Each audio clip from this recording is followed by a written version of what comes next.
Le prince Harry essaie de faire une déclaration en sautant le service commémoratif du prince Philippe, a affirmé un commentateur royal dans une interview avec.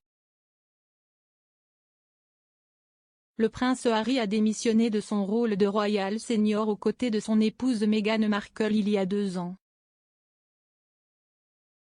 Il n'est revenu au Royaume-Uni que 2 fois depuis la sortie, pour les funérailles de son grand-père le prince Philippe et pour le dévoilement d'une statue de sa mère la princesse Diana. Plus tôt ce mois-ci, il est apparu que Harry ne reviendrait pas pour le service commémoratif du duc d'Édimbourg mardi. La décision a été tweetée par Omid Scobie, l'auteur de Finding Freedom, qui a ajouté que Harry espérait pouvoir retrouver sa grand-mère, la reine, en temps voulu. Il a tweeté, un porte-parole des Sussex confirme que le prince Harry ne reviendra pas au Royaume-Uni pour le service de Thanksgiving pour la vie du prince Philippe le 29 mars.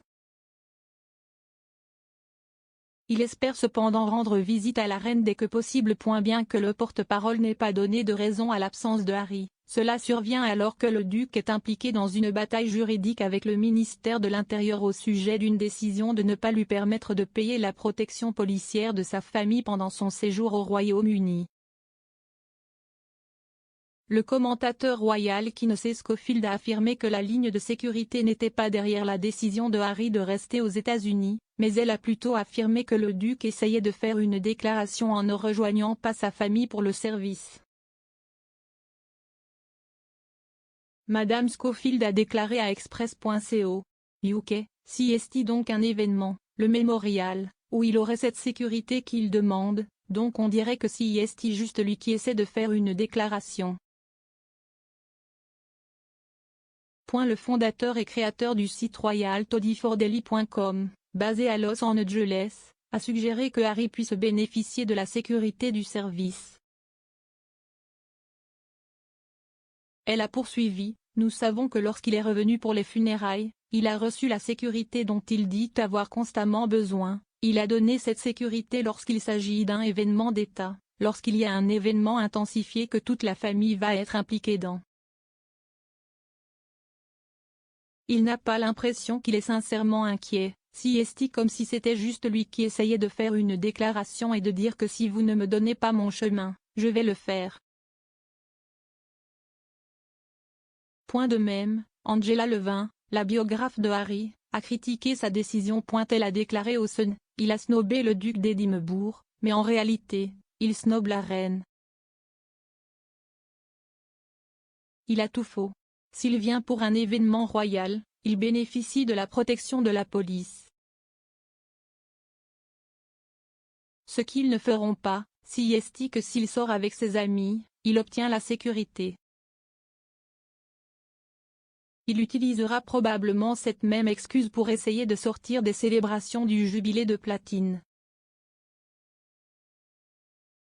L'examen minutieux a été exacerbé par la confirmation du duc qu'il se rendra à La Haye, aux Pays-Bas, pour les Jeux Invictus, le mois prochain.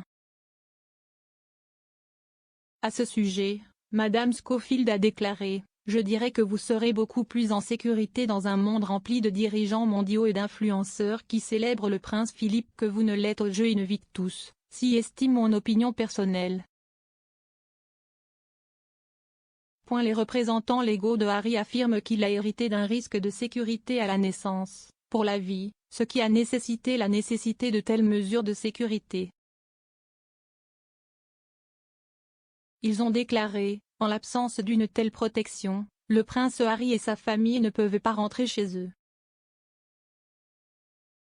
Le duc a déclaré qu'il souhaitait faire venir sa famille lors de son voyage de la Californie à Londres, mais qu'il ne se sentait pas en sécurité pour le faire sans protection policière. Archie, 2 ans, n'est pas retourné au Royaume-Uni depuis le départ des Sussex, tandis que Lilibet, née en juin, n'a jamais visité le pays d'origine de son père. La reine et le prince Charles n'ont pas encore rencontré le plus jeune enfant du Sussex, malgré des informations affirmant qu'ils sont désespérés d'être présentés. Sa Majesté et Charles devraient assister au service commémoratif de Philippe à l'abbaye de Westminster. La congrégation comprendra des membres de la famille, des amis, des dignitaires et des représentants des nombreux organismes de bienfaisance et organisations auxquels le duc d'Édimbourg était associé.